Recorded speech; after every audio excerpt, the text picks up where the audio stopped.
ఇండియాలో భవిష్యత్తు నుండి వచ్చిన ఒక దేవాలయం ఉందంటే మీరు నమ్ముతారా? అవును, మీరు విన్నది నిజమే. కర్ణాటకలో ఉన్న హొయసలేశ్వర ఆలయం భవిష్యత్తు సాంకేతికతో నిర్మించబడింది. ఈ ఆలయం దాదాపు 900 సంవత్సరాల క్రితం నిర్మించారు. కానీ ఇందులో ఉన్న విగ్రహాలు, శిల్పాలు అన్నీ లేజర్ టెక్నాలజీతో చేసినట్లుగా కనిపిస్తాయి.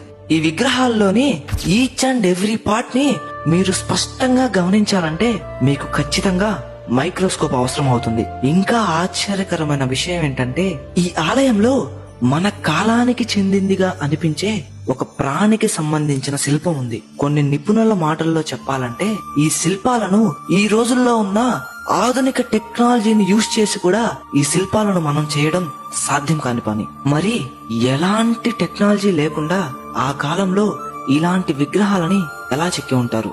ఈ ఆలయం నిజంగా ఫ్యూచర్ నుండి వచ్చిందా